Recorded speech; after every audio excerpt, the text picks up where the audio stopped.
My name is Tomislav Svoboda. I am a physician. I work at St. Michael's Hospital and Seton House, which is a large shelter for homeless men, and I'm now on my second carpentering strike.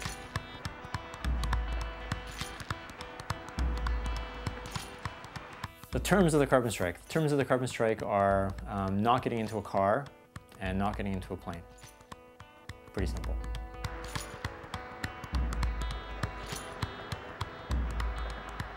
Morning. 6:45, and we're off to Scarborough to do an immunization clinic, and we'll be taking the subway and the bus.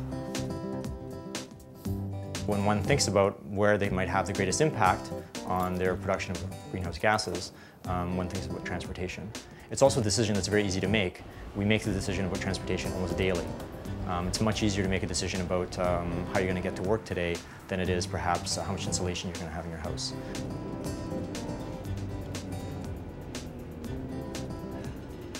So transportation is something that you really have a lot of power over on a day-to-day basis. Good, so it's a pneumo vaccine, so it's to help prevent pneumonias, meningitis, and bacterial infections of the blood in the lungs. Yeah, so the first time I came up with the idea was in my parents' car. It was the Easter of 2002, and I was listening to the CBC, the radio, just as we were leaving the parking lot. And the parking lot was just jammed with cars, and they were talking about the Larsen B ice shelf, which had just collapsed into the Antarctic Ocean. So this just I was just so upset. It really shook me inside. I just thought, wow, this is just beyond anything. I'm just not getting in a car anymore because I just can't, I can't deal with this. I can't deal with the thought of contributing to this any longer. Another obvious one was the plane. And so I just decided I was going to do this for a year.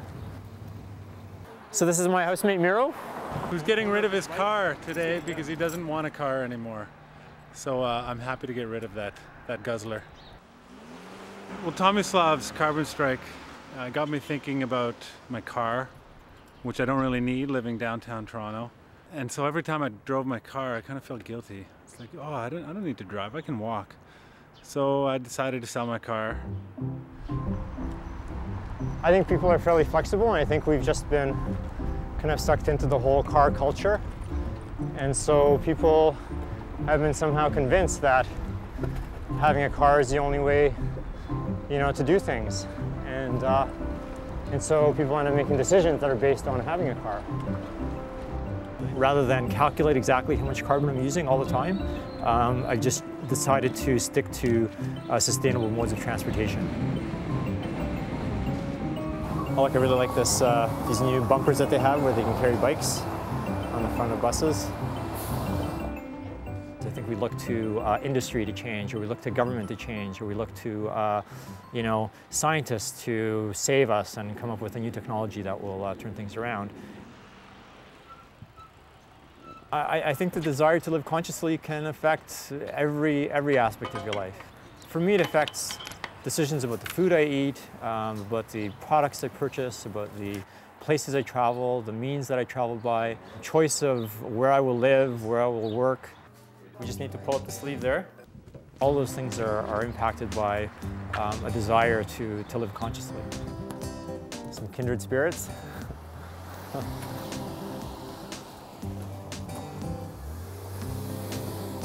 So when you make these choices, you also learn a little bit about food production and where things come from. And so it's difficult to get organically, locally grown food in the winter, especially end of March.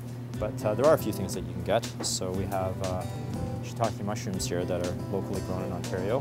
And why is that important? Well, uses less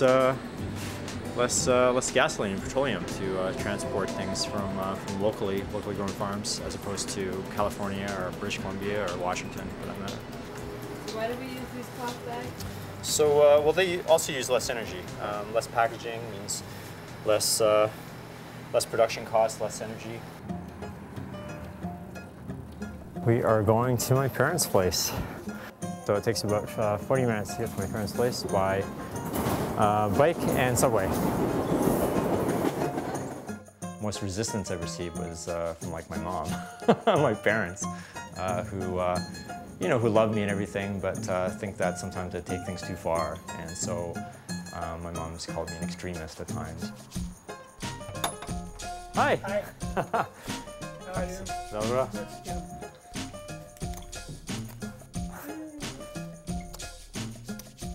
I'm not surprised that he's doing what he's doing. Since he was a small boy, he was always interested in nature. So I'm not surprised that he is now biking and boycotting cars or whatever you call that.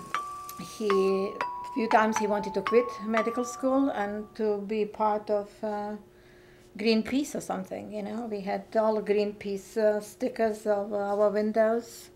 I'm proud with him, and just I would like to get married and to see his grandchildren.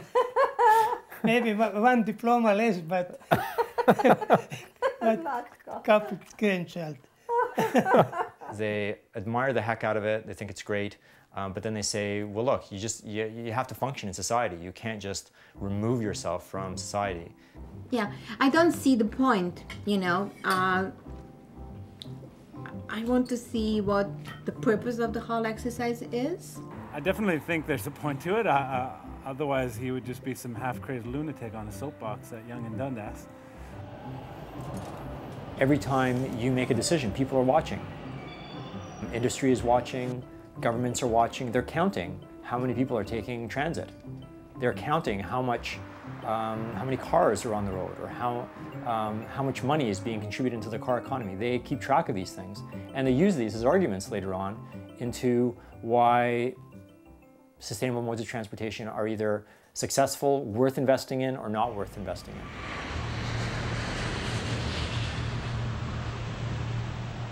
When he went to Croatia on a boat, I thought that was, wow, that's taking it to the next level.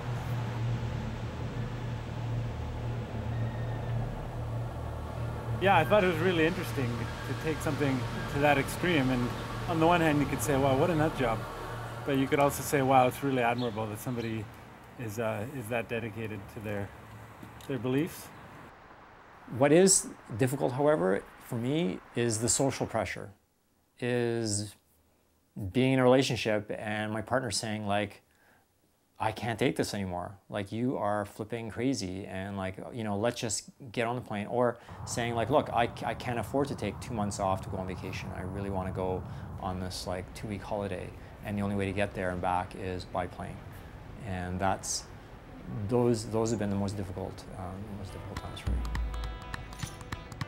Hopefully what Tomislav is doing won't seem so extreme in a few years, and you know, maybe in a decade or two it'll just be part of the consciousness and part of the lifestyle, and you won't say, oh, that guy's on a carbon strike. It's like, he's just living his life, and that's how we live our lives.